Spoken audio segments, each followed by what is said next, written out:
Chapter 1: Organizing Chaos.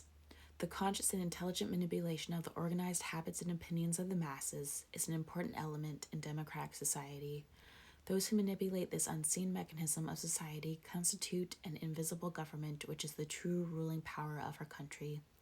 We are governed, our minds are molded, our tastes formed, our ideas suggested, largely by men we have never heard of.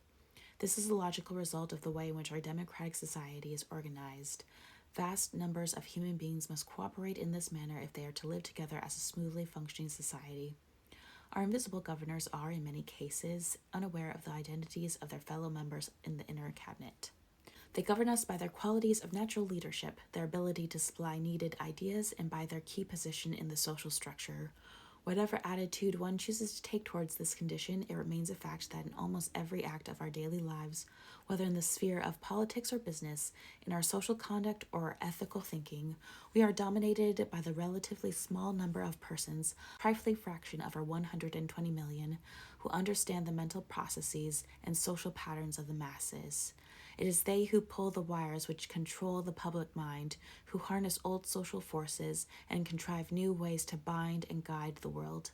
It is not usually realized how necessary these invisible governors are to the orderly function of our group life. In theory, every citizen may vote for whom he pleases.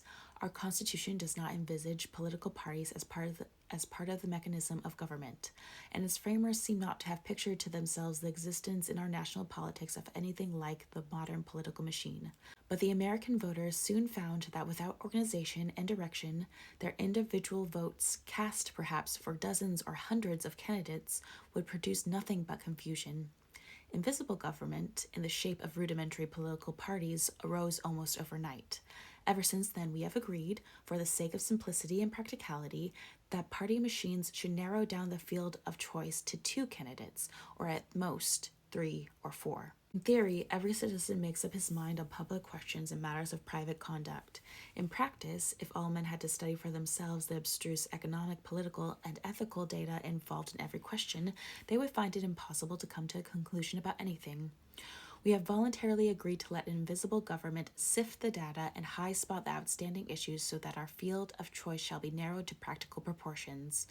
From our leaders and the media they use to reach the public, we accept the evidence and the demarcation of issues bearing upon public questions. From some ethical teacher, be it a minister, a favorite essayist, or merely prevailing opinion, we accept a standardized code of social conduct to which we conform most of the time. In theory, everyone buys the best and cheapest commodities offered him on the market. In practice, if everyone went around pricing and chemically testing before purchasing the dozens of soaps or fabrics or brands of bread which are for sale, economic life would become hopelessly jammed. To avoid such confusion, society consents to have its choices narrowed to ideas and objects brought to its attention through propaganda of all kinds. There is consequently a vast and continuous effort going on to capture our minds in the interest of some policy or commodity or idea. It might be best to have, instead of propaganda and special pleading, committees of wise men who would choose our rulers, dictate our conduct, private and public, and decide upon the best types of clothes for us to wear and the best kind of food for us to eat. But we have chosen the opposite method, that of open competition.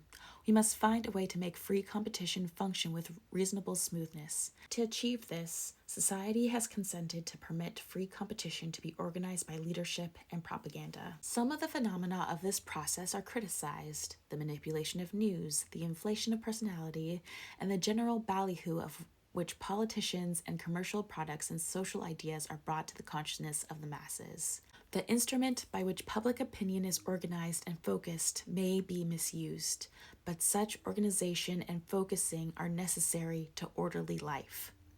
As civilization has become more complex, and as the need for invisible government has been increasingly demonstrated, the technical means have been invented and developed by which opinion may be regimented.